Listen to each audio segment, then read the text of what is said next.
G'day everyone, welcome to our third YouTube video now. Just filmed the last two back-to-back, so getting to the swing of things again with our third one. Just going to talk about some trade targets this week, or trade discussions more than anything. For my team personally, I've come off 1,017 last week. It was actually a really good week. Left a few on the board with Toya over Kartonga over Toya there. Decided to not loop Toya's score and went with Kartonga, thinking he'd pump out at least a 35, but yeah, it didn't eventuate. He had a bit of a shock with 16 there.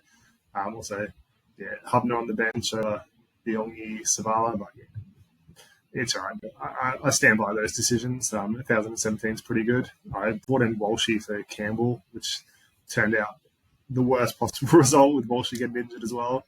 I also brought in Heinze as well off the back of that, so that one turned out pretty well. I think without Origin, he's going to be one most people will look to grab in the next couple of weeks. So I thought I'd jump the gun there, and he was just the one I liked the most at that price point. Round 8, though, coming into this round, we do have a few things to look at. We got Kartonga, Iongi both off the bye, both on a bye this week, and Kartonga coming off a poor score there. And also Walshy and Hubner injured this week. Walshy more long-term, Hubner will be back the week after. If you happen to watch the last two videos, which I doubt anyone did, doubt anyone's going to watch this one either, but I did talk about Hubner and Kartonga being holds and less or so Iongi being a hold as well. I didn't talk about it as much, but he's a hold in my eyes. But Walshy, out 8 weeks, he's got to go. He's not someone you want to keep around for too long, but I just don't really love anyone on the board this week. Like, if you look at the break-evens, I've gone through the Who's Hot list and didn't really rate any of those ones, and most of the ones that I would potentially grab are outside my tax bracket, even though I've got 120k on the board. Obviously got Purdue, Egan, and the rest, like I've got Savala as well. The rest is, there's nothing to them. Like Chuavati, I don't know much about him, but he obviously scored a try last week. He was good regardless, but yeah, he's just inconsistent minutes off the bench. He might make 100k, but there's no real appeal there.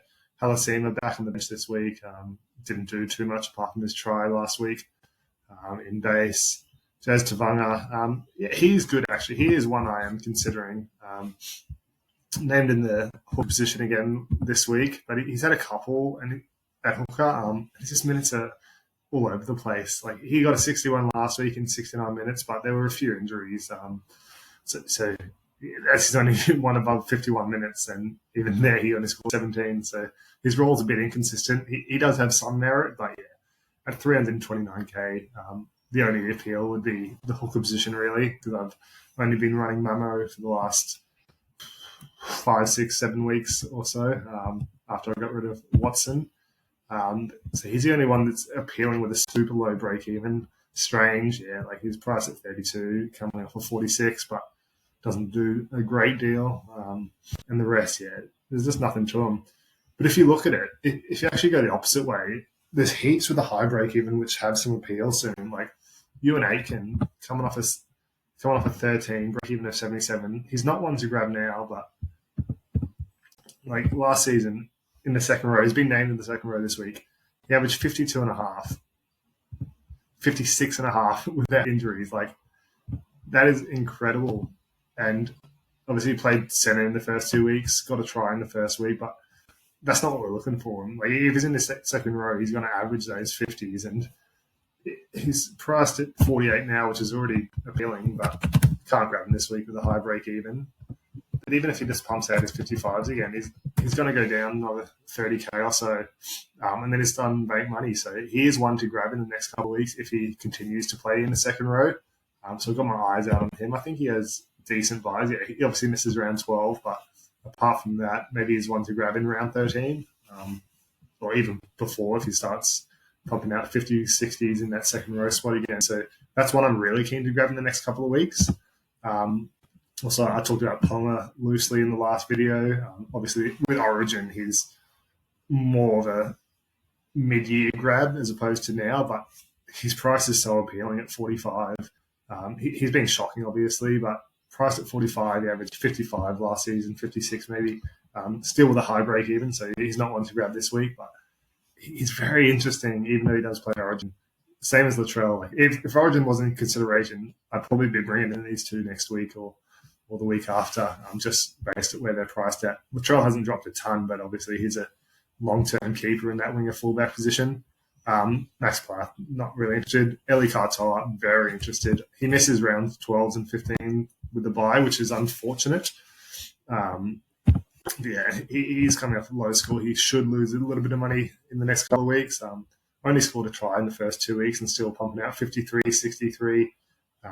So there's so many that are appealing in the next couple of weeks. And you can't grab them all, obviously, especially with the Origin and bye considerations. But Jerome Hughes, I talked about in the last video, he's already priced at 44, probably priced around the 41, 42 this week, even with a decent score in the 50s or 60s. So there's just so many I'm looking at in the next couple of weeks. Hopgood, he might be Origin. There's so many in contention, so he's probably a wait and see for round 12. But he's obviously coming off a few terrible scores where he was splitting the hooker role as well. But he was back to normal role last week. That's only played 38 minutes. But as soon as we see that role start to creep up again, he's at a very interesting price point. Obviously, he averaged 55 last year, but even if you just go up to 50 minutes minimum, he averaged 58. So he's already dropped 9 points, probably has a few more points to go, especially if those minutes or that role isn't where we want to see it end of year. So there's just so many guys I'm looking at in the next couple of weeks that I am considering just holding a trade. Like, obviously, a lot of people are going to have 3-4 guys out this week, if you're anything like me. But if you're coming off a decent score, there's no rush to trade these guys out. Like, obviously, Walsh is a must trade at some stage, and ideally this week, if there is somebody you like the looks of. But at 466k, he's not churning through too much balance. He is a decent loop option next week if when Kartonga and Iongi are back and Hubner are back as well. Like, I can't remember who's on a bye next week. It's not going to tell me here, is it? No. But if he's my only one missing, then I might even keep him next week as well, especially if Hughes only pumps out a 45, 50, and these prices still dropping. So I do have 120k in the bank, which is a bit more than I'd like to keep. But if there's no one there, there's no one there. Like, I think you just got to roll with what you see. And with so many guys appealing in the next couple of weeks and Origin considerations as well, I think it is a pretty decent week to hold your trades, especially if you are running a bit thin. I've got 27, so I think that's a little bit more than most people. I'd say most people would be floating about the 24 to 25 range, maybe less if you're a bit trigger happy. If you can hold, I think this is a perfect week to hold. Like 4 guys out, but I can still field a full team. Got some great looping options. I can loop in my center position and then a couple down here as well with Savala. So I can see who plays better out of Savala and Purdue. And then obviously Fermor would ideally be in my 17, but it's just insurance if the other two do great. Just since he has that center duel.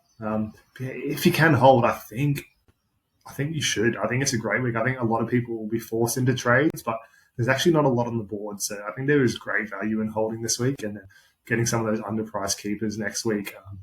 If you do save your trades, Origin won't burn you as much, so you do have a bit more flexibility around those periods. So you can probably look to get in a 1 or 2, probably just 1 Origin player next week, like a Latrell or Ponga, while they're super underpriced, and then either eat the trade by trading them out again, maybe halfway during the Origin period, or you have that flexibility to make those bulk trades if you are decent at saving them at this point.